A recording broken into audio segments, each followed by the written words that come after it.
Happy holidays, all. So listen, I'm at my local Walmart. I've got to run in and pick something up.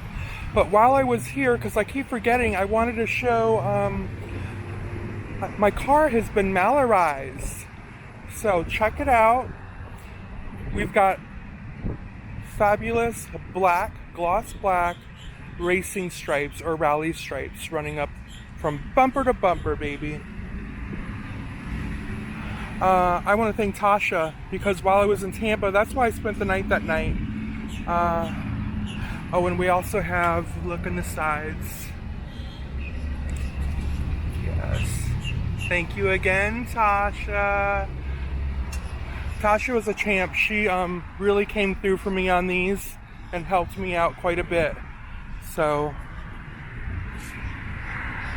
I just felt it needed a little something because the interior of my car is black and I've got a gloss black dashboard, all that good stuff. So I just figured I need to make it a little bit more signature Mallery Williams.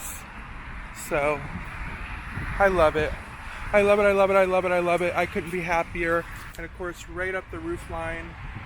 All right, y'all. Happy holidays. Loves, hugs, kisses. Bye-bye.